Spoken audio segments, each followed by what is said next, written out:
ভারতীয় গরু আসা বন্ধ হওয়ায় এবার ঘুরে দাঁড়ানোর স্বপ্ন দেখছেন গত মৌসুমে বন্যা আক্রান্ত চট্টগ্রাম বিভাগের কয়েকটি জেলার খামারিরা। ব্রাহ্মণবাড়িয়া, খাগড়াছড়ি ও ফেনী প্রতিনিধির পাঠানো তথ্য এবং ছবি নিয়ে ডেস্ক রিপোর্ট। ব্রাহ্মণবাড়িয়া ছোট বড় মিলিয়ে 14,000-এর বেশি খামারি এখন ব্যস্ত প্রাকৃতিক উপায়ে পশু লালন পালনে। কোরবানিতে জেলায় পশুর চাহিদা প্রায় 1,34,827টি, রয়েছে 1,35,635টি। খামারিরা বলছেন গোখাদ্যের দাম বেড়ে যাওয়ায় বেড়েছে ব্যয়, তবে পার্শ্ববর্তী দেশ থেকে গরু না আসলে লাভবান হবার আশা করছেন তারা। অন্য বছর থেকে এই বছর গরুর কষ্ট অনেক বেশি, বেশিরাও কোনো সমস্যা না। সমস্যা হলো যদি বাহির থেকে যদি কোনো গরু মহিষ যদি না আসে ব্রাহ্মণবাড়িয়া, তাহলে মোটামুটি আমরা ওই পুষবো। আর মোটামুটি আল্লাহর কিন্তু গরু কিন্তু প্রচুর মজুদ আছে। প্রচুর মজুদ আছে, গরু আছে আপনার মনে করেন 150 মহিষ আছে 20-30টা। এমন খামার ব্রাহ্মণবাড়িতে প্রচুর আছে।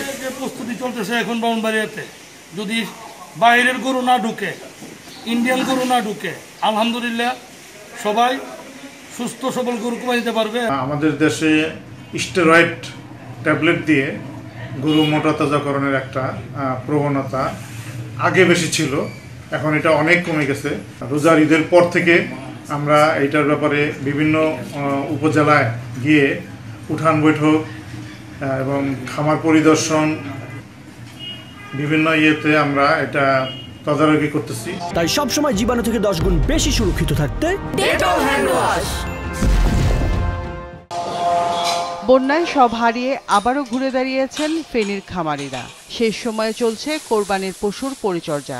শুধু জেলার চাহিদা না, বিভিন্ন জেলা থেকে পাইকাররা ফেনীর খামারগুলোতে যাচ্ছেন গরু কিনতে।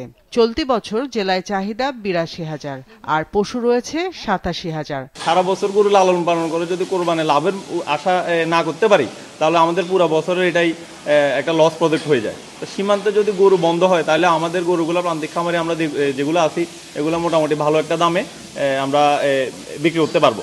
গরুটা ভালো হবে, এটার ভিতরে কোনো রকমের কোনো সমস্যা হবে না, গরুর ভিতরে 100% গ্যারান্টি হবে।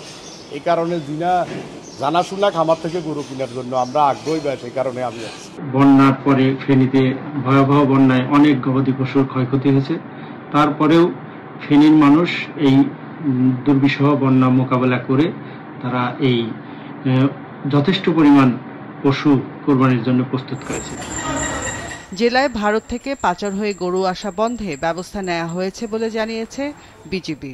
গত 2 মাসে আমরা প্রায় 26 লক্ষ টাকার গরু সীমান্ত এলাকা বিভিন্ন স্থানে থেকে অবৈধভাবে যাদেরকে নিয়ে এসেছিল সেগুলি জব্দ করেছি এবং কাস্টমসে সেগুলি জমা দিয়েছি। খাগড়াছড়ির 9টি উপজেলায় পারিবারিক ও বাণিজ্যিক খামার থেকে 18,025টি গরু, মহিষ, ছাগল ও ভেড়া প্রস্তুত করা হয়েছে বলে জানিয়েছে জেলা প্রাণী সম্পদ বিভাগ। কোনো ধরনের অ্যান্টিবায়োটিক, হরমোন বা স্টেরয়েড এখানে ব্যবহার করা হচ্ছে না, কারণ যখনই খামারগুলোতে আমরা কোরবানির জন্য খামারিরা পশুটাকে তৈরি করছে, আমাদের প্রাণী সম্পদ বিভাগ থেকে আমরা প্রতিনিয়ত মাঠ পর্যায়ে আমরা পরিদর্শনে থেকেছি। খামারিদের দাবি, কোনো রকম রাসায়নিক ছাড়াই তারা কোরবানির পশু প্রতিপালন করছেন। রওশন জাহান মিষ্টি, মাছরাঙা নিউজ ডেস্ক।